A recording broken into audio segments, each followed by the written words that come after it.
What's up, everybody? Welcome back to the channel. Today we're talking about this new league called the Vertex Cup, guys, where it's kind of like the Olympics but for Clash of Clans, where countries are teaming up to take on other countries. And today we're going to be going over the first two wars here for Team USA. Let's go ahead and see who's on our roster for this.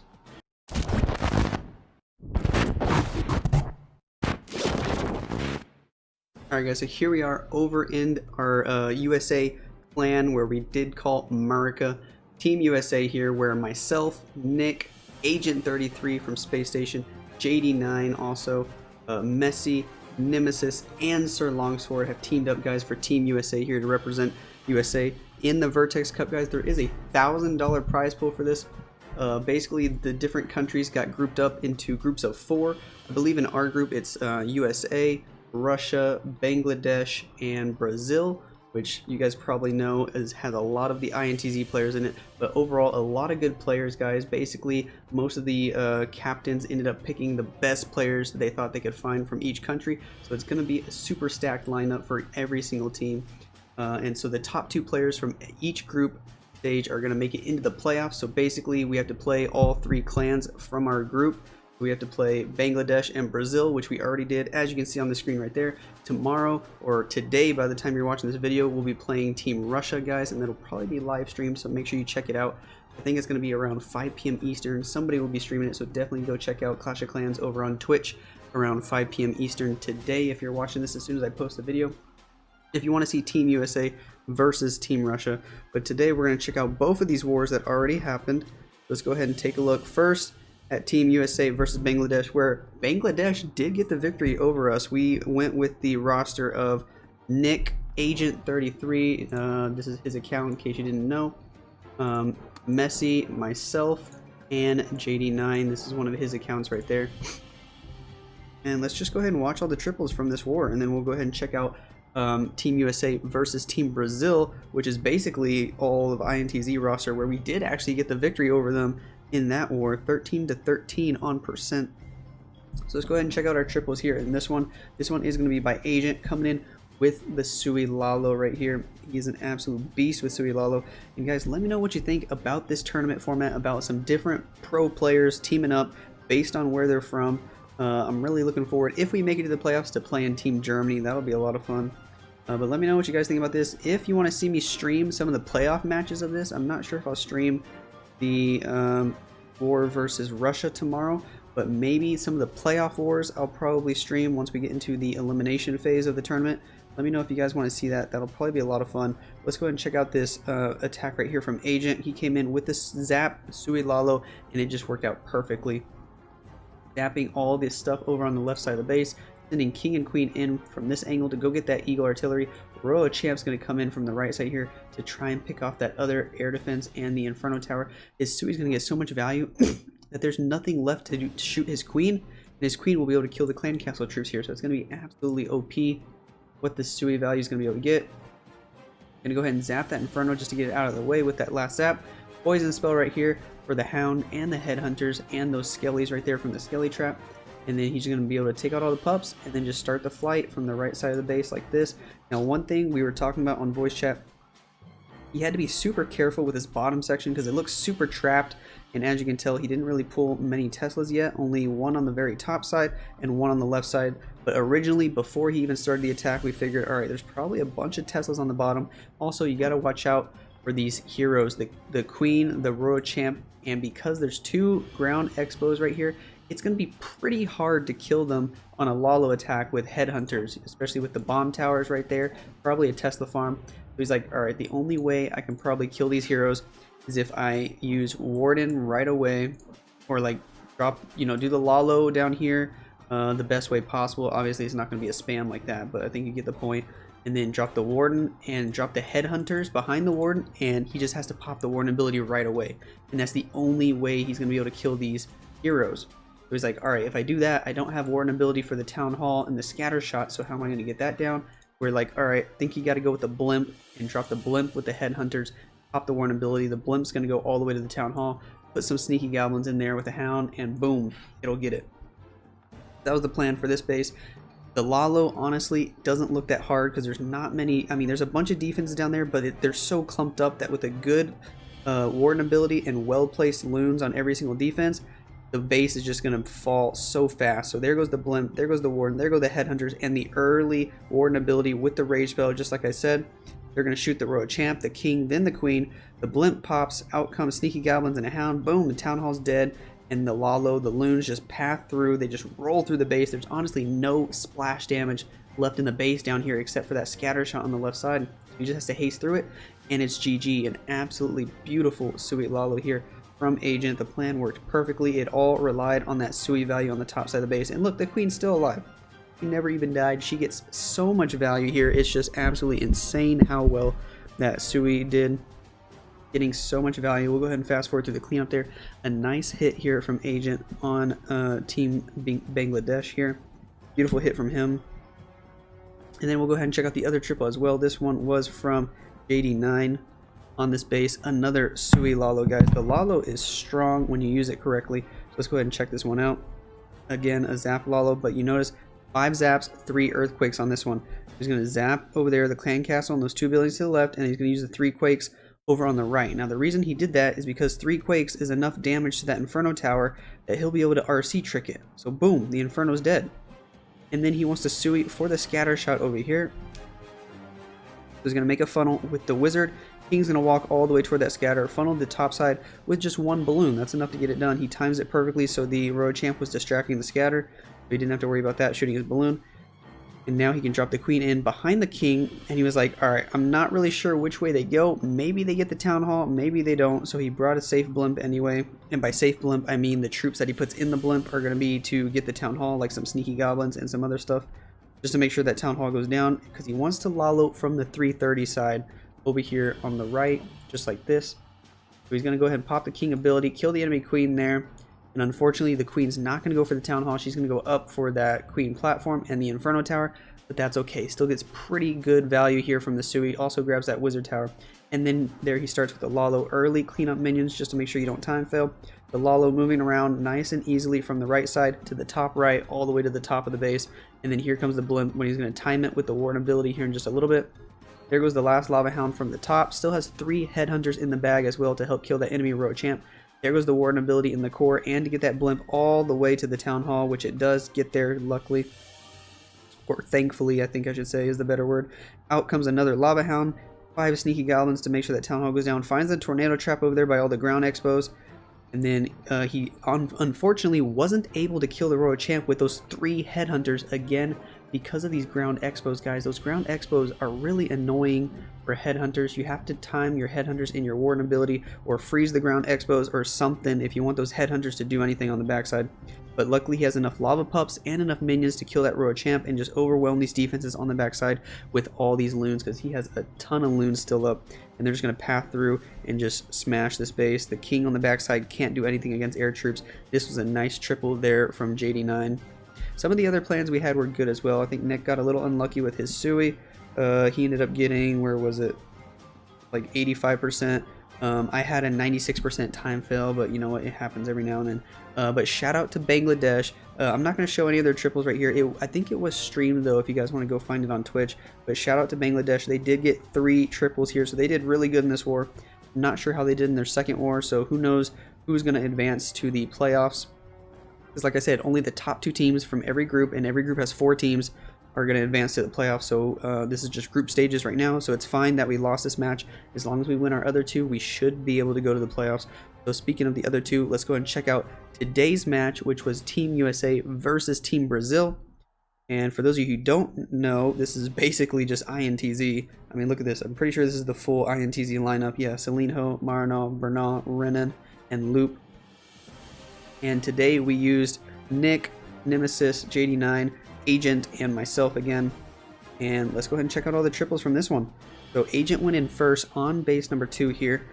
He came in with another Sui Lalo, guys, but this time 8 zaps and 3 earthquakes on this one. Crazy stuff from Agent. So let's see what he's going to do right here. Zap the queen with 7 zaps to make sure she's dead, and all he gets with that is the CC. So 7 zaps just to take out the queen and the CC. The quake hits the Inferno on the top side, and then he does a zap quake again on the top side just to make sure that he can actually get the scatter shot down with an RC ability. So really interesting spell usage here from Agent, and it's going to work out really well. Tries to funnel the Archer Tower with a Yeti using the Yeti Mites. Unfortunately, the Yeti Mites don't actually get it. And then he's going to use the Queen and the RC here. He was trying to chain either the Scatter Shot or the Inferno, and unfortunately didn't get either one with the ability, but it's okay because RC can go inside, finish off that scatter, and then he can Sui the top side here, drops the King just in time to save that Queen and tank for her as she gets really low on HP. And now he wants to try and get that Eagle and maybe even get lucky and get the Scatter Shot here with the Queen ability. And look at that, he does, even gets the RC on the back end. So boom, Queen dead, RC dead, Eagle dead, both scatters dead.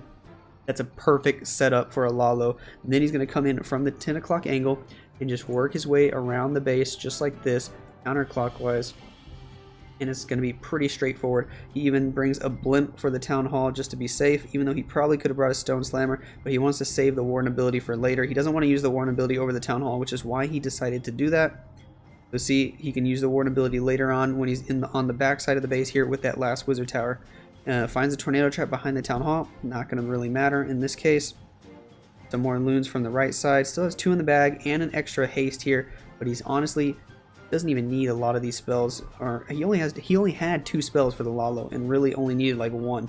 Just pops a Warden ability there going into the Wizard Tower, and this base is smashed. He's going to go ahead and haste up just to make sure he doesn't time fill or anything silly like that. But he already had minions down on the bottom side of the base. OP stuff here from Agent on this base, on Marnol's base to be specific. We'll go ahead and fast forward to the cleanup. Nice zap Lalo there from Agent. It was beautiful to watch. That was actually the first attack of the war. And then later on, Nick coming in clutch with, look at this attack strat, guys. 17 witches and 10 zap spells. No healers, guys. No healers on this one. This is absolutely insane, and it's crazy how this is actually working on some bases. He's been trying it in FCs, and it's working really well on a lot of bases. Basically, all you got to do, zap both scatter shots, and then just spam all your witches from one side of the base and spread them out, kind of like just a wall all across one side of the map. Normally into the Town Hall side of the base, so you can get it down early with the Warden ability and that 1 freeze that you get to bring, and that's all you got to do. There he goes, 5 zaps on the left scatter, 5 zaps on the right scatter, Earthquake both of them, they're both dead. A couple of cleanup archers just for the backside to make sure he doesn't time fill. Now watch what he does here with the wall breaker. We were talking about this on voice chat. He wanted to use 1 wall breaker to try and break some of these walls here, but we figured, you know, if you drop a wall breaker anywhere over here, it's probably going to go and target the Town Hall. And we were like, well, we could still take advantage of that because it's going to take this path here to get there. So we're like, all right, we want to try and time this so the defenses shoot the wall breaker, but we don't want it to pop too early that it like dies right here and explodes, but we don't want it to pop too late. So we're like, all right, you're gonna have to use a giant to distract, but you can't drop the wall breaker right away. You gotta let the giant get down to like half HP or so because there's 4 defenses on it. And then once the giant's like half HP, you can drop the wall breaker, and the wall breaker will be about right around here when they start shooting him, and he'll die pretty quickly with 4 defenses on him. So he'll get maybe to about here, and he'll pop, and all these walls right here will be open, and he'll have direct pathing to the Town Hall. That was the plan with the giant and the wall breaker. It was actually like a 300 IQ play from Nick, and it worked out perfectly. Boom! Breaks open all the walls. He's got direct pathing to the Town Hall. Now he just spams the ice golems, witches in behind, siege barracks on one side, king on the other, queen and warden up the gut. And normally you're going to save the royal champ and use her probably with the hogs that come out of the siege barracks, but you could use her somewhere else if you think it'll be better value. But normally you're going to use her with the hogs from the siege barracks. So normally what you want to do is save the free spell for either the clan castle troops or the Town Hall. In this case he's going to use it on both because there's like 70,000 headhunters coming out of that CC, and you got to be real careful to make sure you don't lose your queen too early. She's a big part of this attack, and you also got to pop that king ability or that warden ability to make sure that your witches don't get targeted by the Giga Inferno. Because remember, splash damage is the only thing that can stop this attack. You zap both scatters, so the Giga Inferno is like the only thing that can really kill your witches. Hogs coming out of the siege barracks, so he uses the royal champ on the bottom side to help them. Unfortunately, the king on the top side got targeted by that single target Inferno, so he goes down early. But that's okay because we still got like 92 witches in the core here with the queen, with the royal champ. Royal champ's going to get inside the eagle range, so the eagle's going to switch over to the queen and do a lot of damage to her. But royal champ's still pathing through the base here, almost full health with ability. That's looking nice. And then we got 17 witches over here on the left side, still beating through a wall. 4 more witches on the right side. They're going to go back outside and clean up those Teslas and all the trash buildings. Queen already used her ability. She's going to die to a giant bomb like a noob. And the witches just pathing through the inferno here on the left side of the base. Nice job to them. The other witches on the right side. And from here, as soon as that wizard tower goes down on the left, you know it's GG. There's nothing that can stop these witches at this point. So we'll go ahead and fast forward. This was a nice triple from Nick. Kind of a ballsy attack, guys. I don't know if I'd recommend actually doing this in super important wars, or, you know, because it is a little risky. I feel like it's one of those attacks where you can get a triple, you can get another triple, and then out of nowhere, the witches all of a sudden die to something, and, you know, the 3rd or 4th time you try it, all of a sudden you get a 1-star. So in my opinion, kind of a risky attack, but you know what, it might work well for you. If you want to try it, go ahead.